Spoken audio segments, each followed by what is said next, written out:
안녕하십니까. 50장입니다. 일단 읽고 번역을 해보겠습니다. 좀 내용이 깁니다. 자, 출생, 입사. 나오면은 살고 들어가면 죽는다. 뭐 이런 얘기인데, 주어가 생략됐다고 봐야겠죠. 그러니까 모든 생명체는 나오는 것도 땅에서 나오면은 살고, 땅으로 들어가면 죽는다. 뭐 이렇게 되겠죠. 그렇죠. 그런 말을 하고 있는 거죠. 생지도 12우삼, 사지도 12우삼. 도라는 글자는 이제 물이다. 이게 물이.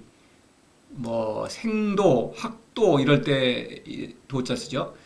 종교, 뭐 신도들이다 할 때 물이 예, 그런 뜻입니다. 그래서 삶의 무리가 열셋이고 12우삼은 열셋이라는 뜻입니다. 열에 셋이 있다. 열셋. 삶의 무리가 열셋이고 죽음의 무리도 열셋이다. 이런 얘기인데요. 이게 모든 생명체의 숫자는 물론 알 수가 없죠. 무수 많은 생명체가 있죠. 그러나 이 숫자의 상징을 이제 고려해야 되겠죠. 이제 열이 있다. 생명체는 열이 있다. 열은 완전함의 상징이죠. 그래서 생명체가 무수히 많은데 그거는 도의 뭐 섭리 안에 있기 때문에 완전하다. 만물은 완전하다라는 의미도 있고요. 풀이에서 설명을 자세히 하겠습니다. 그래서 모든 생명체의 숫자를 열이라고 하자. 그러면은 새로 태어나는 게 셋이 있을 것 아니냐. 그러면 열셋이 되겠죠. 그러면 살아있는 무리는 열셋이 되겠죠. 그죠? 그런데 이 중에서 이 모든 생명체는 태어나면 죽죠. 그러니까 열이 있는데 거기다 또 셋이 죽는다. 요 열과 셋을 분리한 것은 전체적으로 열이라는 완전한 어떤 생명체 숫자가 있는데 새로 태어나는 게 셋이면은 또 죽는 것도 셋이다. 말하자면 태어나는 것이 새로 생기는과 동시에 죽는 것도 있지 않느냐. 그러니까 이 열이라는 숫자도 태어나다 죽는 과정에 있는 것이죠. 그래서 이제 이 3이라는 숫자는 생명을 상징을 해요. 신적 생명도 3이라는 숫자로 상징하죠. 어딥니까? 거기가 삼생만물 42장이군요. 이제 그것도 풀이에 설명드립니다. 또 일반적인 동물적 어떤 생물학적 생명체도 3으로 상징이 돼요. 왜냐면은 생물학적인 어떤 생명체는 과거가 있고 현재가 있고 미래가 있죠. 그렇죠. 그런 시공간에서 시간의 흐름 속에서 살아있는 게 생명체죠. 생명체가 아니라면은 시간의 흐름을 뭐 알아챌 만한 존재가 없죠. 그것이 있는지도 의심스럽죠. 그런 것이죠. 그래서 과거, 현재, 미래에 해당하는 그 셋이라는 숫자로 이제 생명체를 가리키는 거예요. 그래서 새로 태어났다. 그러면은 이거는 열이라는 숫자는 전체로 죽는데 유지되는데 또 새로 죽는 것이죠. 없어지는 것이 있는 것이죠. 셋이라는 게 이런 것입니다. 그래서 이 생명체는 태어나서 소멸되는 생명체다. 이것을 가리키고 있는 거예요. 이 숫자의 상징은 풀이에서 좀 더 이렇게 얘기해 보겠습니다. 그 다음에 다시 말해서 모든 생명체는 죽는다. 그럼에도 불구하고 어떤 생명체는 그 숫자라는 것은 열이라는 숫자, 10이라는 숫자를 통해서 완전하다. 도라는 위대한 신의 섭리 안에 있다. 뭐 이런 얘기를 하고 있는 것입니다. 인지생, 동지사지 역 12우삼. 사람이 사는 곳을 보면 이렇게 해야겠죠. 동지사지. 움직여서 간다는 뜻입니다. 동지는. 움직여서 죽는 곳으로 가는 경우가. 움직인다는 건 이제 일부러라고 하겠죠. 움직여서 죽는 곳으로 가는 건 자기가 죽는 걸 싫어하는데 죽는 곳으로 가는 것은 일부러 쓸데없이 죽는 곳으로 가는 경우가 또한 13이다. 쓸데없이 죽는 것 쪽으로 사지로 가기 때문에 일반적인 생물학적 생명과 똑같은 그런 생명을 누리다가 죽는다. 이런 얘기를 하고 있는 것입니다. 어리석다 이런 얘기죠. 동지사지니까 움직이지만 않으면은 죽는 곳으로 안 가는데 일부러 움직여서 죽는 곳으로 가니까 쓸데없는 일을 안 하면은 사는데 쓸데없는 일을 하기 때문에 죽는다 이거죠.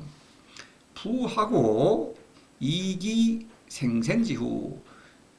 왜냐하면이죠. 하고는 여기다 부를 붙인 것은 도대체 왜냐하면 너무나 이상하다. 왜 모든 생명체는 살려고 하는데 쓸데없이 움직여서 죽는 곳으로 가느냐. 너무 어리석다. 왜 그러냐. 이유를 말하고 있습니다. 사람이죠. 사람들이 생생지후 목숨을 살리려고 하는 것이 두텁다 이런 얘기입니다. 목숨을 너무 살리려고 하기 때문이다. 이렇게 번역하겠습니다. 이 후라는 것은 이제 믿음을 상징하는데 가리키는 그런 어떤 그런 단어예요. 이 후에 대해서도 풀이의 설명을 드리겠습니다. 그래서 이거는 사사로움 또 우상 그런 것을 믿는다. 허상이죠. 허상을 믿으니까 이렇게 된다. 이런 얘기죠. 다시 이제 그거는 이거는 도대체 왜냐면은 목숨을 살리려고 너무 애쓰기 때문이다. 그렇게 번역하겠습니다. 개문 선섭생자. 그래서 개라는 건 이제 바로사입니다. 뭐 대개, 무릇 이런 얘기죠. 대개 듣건대 이 대개는 어조사고 섭은 이제 관리하다라고 그러는데 이제 손으로 잘 이렇게 손재주가 있는 사람이 잘 관리하는 것입니다. 그러니까 요즘 섭생이란 말 하죠. 요즘도 섭생. 뭐 몸을 잘 이렇게 관리해서 이렇게 뭐 건강하고 오래 사는 거죠. 섭리할 때도 이 섭자를 써요. 신의 섭리. 예, 신의 손길로 잘 이렇게 어루만져줘서 잘 다스린다. 뭐 이런 의미가 있겠죠. 예, 그래서 이제 섭리. 간섭한다고 할 때도 이걸 써요. 간섭. 사이에 끼어들어갖고 뭔가 참견하는 거. 이걸 손 숫자가 있죠. 여기. 그래서 이제 그런 것. 관리한다. 이렇게 보겠습니다. 생명을 잘 관리하는 사람은 이렇게 대개 듣건대 생명을 잘 관리하는 사람은 물론 성인을 가리키죠.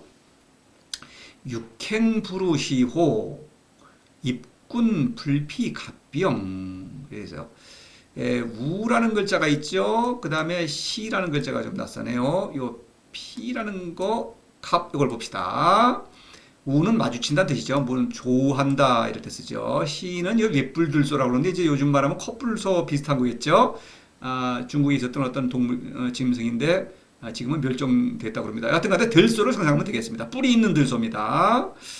그 다음에 피는 뭐 갖추다, 뭐를 입는다, 피동태, 뭐 그것도 피동태도 이제 뭐를 입는 거죠. 뭐를 입는 거니까. 그때 피자를 써요. 그래서 여기서는 이제 뭐뭐를 무장한다. 왜냐 갑은 갑옷이거든요. 갑자는 갑옷과 칼로 무장한다는 뜻입니다. 그래서 육지를 갈 때에는 들소와 호는 범이죠. 범을 만나지 않으며 입구는 군대죠. 군대에 들어갈 때에도 갑옷과 무기로 피는 이제 무장한다고 하겠습니다. 무장하지 않는다. 무소, 각 이거는 들소가 그 뿔을 던진다는 뜻이니까 들이받는다는 뜻이죠. 뿔을 던지니까 들소가 그 뿔을 들이받을 곳이 없으며 그에게는 그 성인에게는 선섭생자에게는 그런 얘기죠. 성인에게는 들소가 뿔을 들이받을 곳이 없으며 범이 발톱을 이거 발톱이라는 뜻입니다. 이거 댈 것 조자는 뭐를 손을 댄다 이런 뜻입니다. 뭐 조치한다 이런 말 쓰죠. 조는 이제 손톱이지만 여기서는 발톱이죠. 범이니까 짐승이니까. 그래서 범이 그 발톱을 댈 곳이 없으며 또 칼이 칼날이죠. 칼날을 쓸 곳이 없다. 시무서 투기각, 호무서 조기조, 병무서 용기인. 그래서 이제 그렇게 들소는 그 뿔을 들이받을 곳이 없으며 범은 그 발톱을 댈 곳이 없으며 칼은 그 날을 쓸 곳이 없다. 부하고 앞에 부하고 똑같죠? 도대체 왜냐하면 이거 궁금하다 이거죠. 이거 뭐 상식적으로 이해가 안 간다는 것이죠. 이 사람은 뭐 들소가 뿔을 들이받아도 들이받을 곳이 없다. 이거 뭐 어떻게 된 거예요? 또 범도 공격을 못한다. 칼날로도 뭐 이거 안 된다. 어떻게 된 거냐?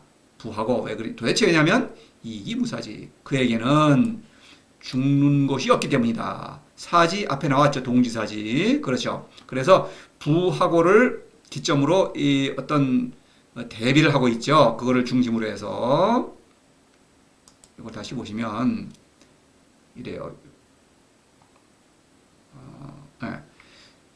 이 부하고 그렇죠? 여기도 부하고가 있죠. 도대체 왜냐하면 한쪽에서는 동지사지 일부러 쓸데없이 움직여서 죽는 곳으로 간다 이거죠. 이해가 안 가는 것이죠. 도대체 왜냐하면 너무나 어리석은 것이죠. 뭐 착각하고 있는 것이죠. 그래서 너무 목숨을 살리려고 하기 때문이다. 이렇게 이제 얘기를 하죠. 그런데 이 앞에 있는 것은 이제 육행부르시오. 이것은 사실 이제 미리 말씀드리면 이것은 무의를 가리키는 거예요.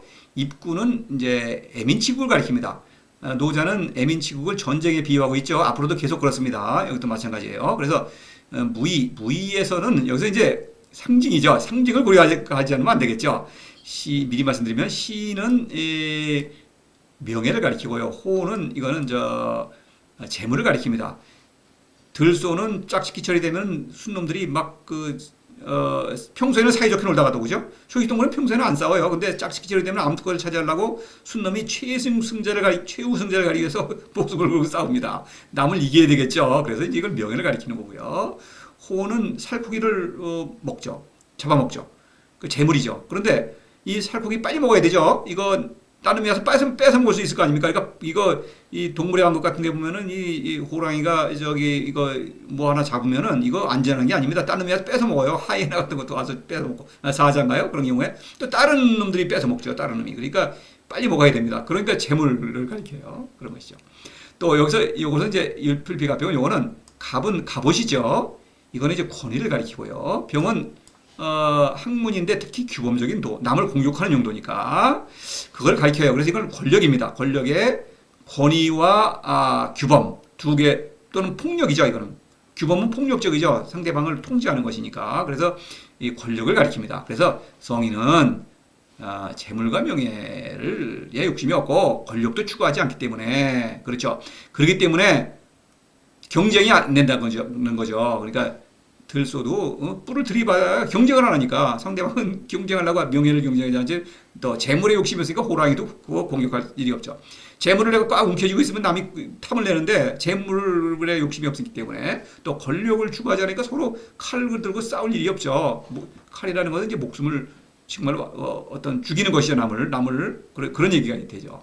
그래서 이제 이런 거를 얘기하는 거예요. 그래서 이렇게 부하고 이렇게 하사와 어떤 하사를 따르는, 하사의 가르침을 따르는 사람들이 뭐 많죠. 뭐 대부분이죠. 그러니까 그 성인이 아니면 다 하사의 가르침을 따르고 있죠. 그러니까 그런 사람 많죠. 이게 어리석다. 왜냐? 이 일부러 죽는 곳으로 가니까, 그러니까 이거 뭐 착각을 하고 있다. 성인은 착각을 하지 않죠. 그래서 죽는 곳이 없다. 도를 실천함으로써. 그래서 이제 50장은 성인은 이제 죽지 않는다. 죽지 않는 그런 길을 가고 있다. 49장에서 어떤 성인과 천하백성의 그 아름다운 러브 스토리가 있었죠. 사랑의 이야기. 그래서 이제 새로운 성인이 이제 탄생하고 성인들이 서로 사랑하는 모습입니다. 그래서 성인들이 누리는 어떤 생명의 기쁨을 말하고 있죠. 그러면 이 도를 실천하지 않는 하사의 입장에서는 도대체 성인이 이해가 안 가는 것이죠. 성인의 입장에서는 도대체 하사의 어리석음을 깨우치고 싶은데 귀를 기울이지 않는 것입니다. 하사는 뭐 귀등 콧등을 기울이지 않는 것입니다.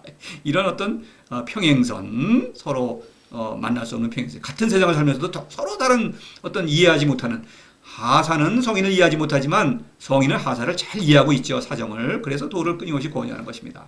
뭐 이런 얘기예요. 요거 보면은 이렇게 단락이 확연하게 나누어지죠. 나누더라도 내용이 좀 긴데, 그렇더라도 또 자를 수는 없고, 그래서 이제 둘로 나누어서 이제 풀이는 두 번에 걸쳐서 전반부 후반부로 진행을 하겠습니다. 자, 이렇게 해서 이제 이렇습니다. 이 비유 상징을 고려하지 않으면 이거는 뭐 넌센스가 되겠죠. 여기서 이제 미리 간단히 말씀드리면, 뭐 여기 짐승의 어떤 시호, 짐승이죠. 또 여기 칼날, 이건 살인이죠. 그래서 짐승과 같이 결국 이 도를 실천하지 않으면 짐승과 같은 처지다, 이런 얘기를 하고 있는 것이고요. 권력이라는 것은 사람을 죽이는 일이다. 애민치국, 하사는 애민치국을 주장하죠. 그런데 결국 사람을 죽이는 게 어떻게 애민치국이냐, 사람을 살리는 게 애민치국이지, 이런 얘기를 하고 있는 거예요. 성인은 물론 사람을 살리죠. 이런 어떤 상징에도 짐승을 상징으로 쓰는 것은 이게 뭐 그냥 하는 게 아니라 그런 어떤 더 풍자하는 의미가 있다 이런 얘기입니다. 그건 풀이에서 또 우리 같이 살펴볼 테니까 이 정도로 하겠습니다. 이렇게 하고 번역을 해서 감상을 해보시겠습니다. 이거를 고려하지 않는다면 뭐 이거 그냥 문맥상으로 이건 뭐 아무것도 없죠. 그렇죠? 자, 읽어보겠습니다. 출생입사 모든 생명체는 땅에서 나오면 살고 땅으로 들어가면 죽는다. 생지도 12.3 사는 무리가 13이면 사지도 12.3 죽는 무리가 13이다. 인지생 사람이 사는 것을 보면 동지사지 역 12.3 쓸데없이 그죠? 쓸데없이 움직여서 죽는 곳으로 가는 경우가 또한 13이니 부하고 이기 생생지후 도대체 왜냐하면 목숨을 살리려고 너무 애쓰기 때문이다. 이게 됩니다. 계문 선 섭생자 대개 듣건대 목숨을 잘 관리하는 사람은 육행부르시호 육지를 갈 때 들소와 범을 마주치지 않으며 입군 불피갑병 군대에 들어가도 갑옷과 칼로 무장하지 않는다. 무소투기각 그에게는 들소가 그 뿔로 들이받을 곳이 없고 무소조기조 범이 그 발톱을 댈 곳이 없으며 병무소용 기인 칼이 그 날을 쓸 곳이 없다. 부하고 이기무사지 도대체 왜냐하면 그에게는 죽는 곳이 없기 때문이다. 도는 사는 길이다. 이런 얘기입니다. 생명의 길이다 이런 얘기예요. 물론 신적 생명의 길이죠. 동물적 생명을 뛰어넘는 죽지 않는 그런 생명의 길이다 이런 얘기입니다. 자, 이렇게 하고 풀이는 다음 강의로 연결되겠습니다.